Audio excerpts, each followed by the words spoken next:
7회 문항 5번 풀이하겠습니다. 조건만 시키는 모든 함수 fx에 대해서 x에 대한 방정식은 이런 방정식은 열린 구간에서 적어도 하나의 실근을 가져야 된다. 이 열린 구간에서 적어도 하나의 실근을 가져야 한다. 라고 되어 있어요.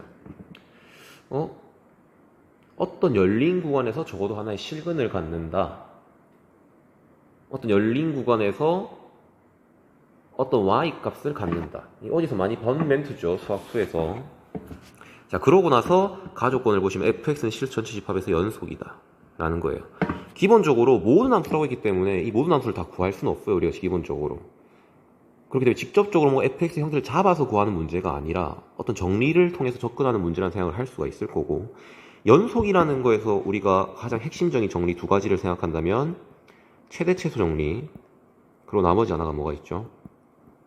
사이값 정리.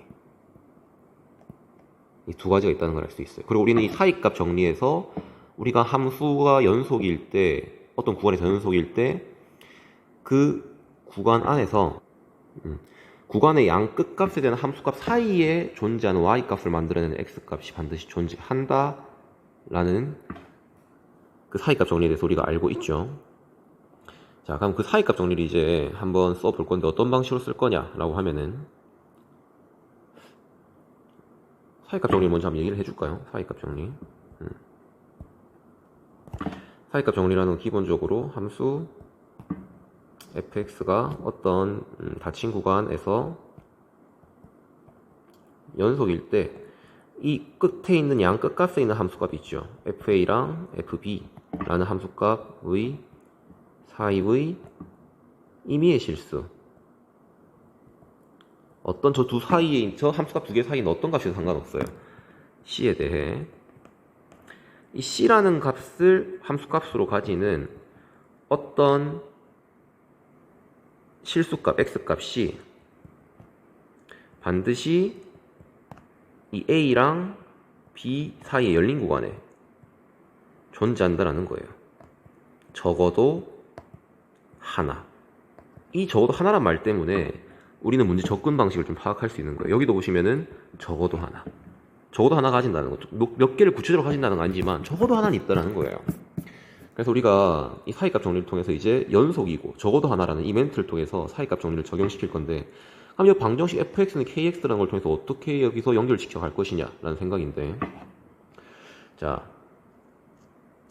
우리가 일반적으로 방정식이라고 하면은 우변을 보통 0이라 두는 케이스가 많으니까 fx에 대해서 kx를 이항시켜서 이렇게 식을 둬보겠습니다.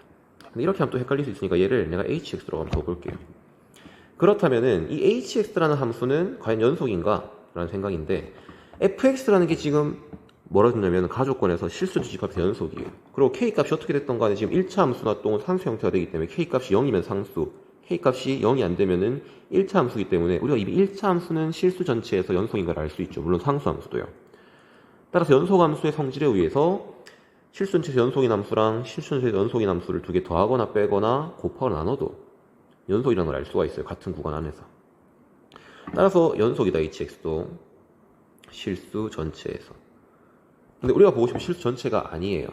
1, 3에서 적어도 하나의 실근을 가지는 거니까 우리는 이 hx를 닫힌 구간 1, 3 안에서 해석을 해보자라는 거죠. 그렇기 때문에 나조건을 보시면은 1에서의 f값과 3에서의 f값을 준 거예요. 왜냐하면은 h1이라는 값이랑 h3이라는 값에서 f가 엮여서 나오는 거거든요.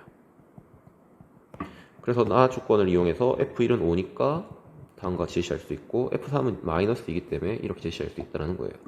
그럼 우리가 알고 싶은 거는 이 어떤 hx라는 함수가 있는데, 연속인 hx라는 함수가 있는데 내가 어떻게 되면은 이 hx라는 함수의 값이 0이 되는, 이 0이 되는 함수값을 가지는 x값이 있을까라고 하면은 이 0이 바로 뭐가 돼야 하면은 사이값이 돼야 된다는 거예요. 사이값.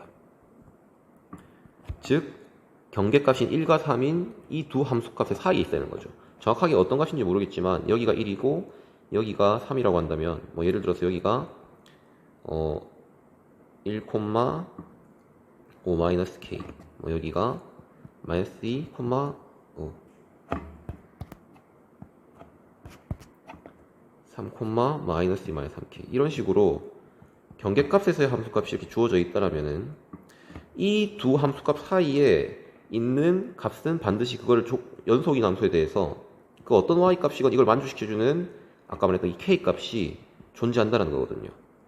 근데 예를 들어서 얘가 이런 식으로 둘 다 음수가 돼버리면은 이런 식으로 함수 생길 수도 있겠지만, 물론 0을 만드는 값이 모든 함수라고 하기 때문에 이런 어떤 특정한 경우를 제외하고 이런 식의 연속함수도 있을 수 있다는 거죠. 이 두 부분을 연결하는 게. 그러면은 이 어떤 연속함수 사이에서 x값, 이 y값을 0으로 만들어주는 x값이 존재가 안 할 수도 있다는 거예요. 그래서 그 존재성을 반드시 만족시켜주기 위해서 사이값 정리를 쓰는 겁니다. 그럼 어떻게 되면 사이값을 반드시 0을 가질 수 있겠냐 라면은 또 부호가 다르면 되겠죠. 이건 교과서에서 많이 다루는 부분이니까. 따라서 이 친구 두 개의 부호만 다르다라고 되면은 반드시 그 사이값으로 0인 값을 반드시 가질 테니까 우리가 이 방정식, 즉 이 방식 hx가 0이 되는 x값이 존재한다라고 이해할 수 있는 거예요. 따라서 이 두 개 부호가 다르다는 거는 이 두 개의 값을 곱했을 때 0보다 작다라고 해버리면 얘기가 되겠죠. 각각 하나씩에서 마이너스를 빼가지고 식을 좀 정리하시면은 이런 식으로 되고, 작은 값이 마이너스 3분의 2, 큰 값이 5인 2차 부등식 형태니까 k의 범위가 다음과 같이 나옵니다. 따라서 이걸 만족시켜주는 가장 큰 정수 k의 값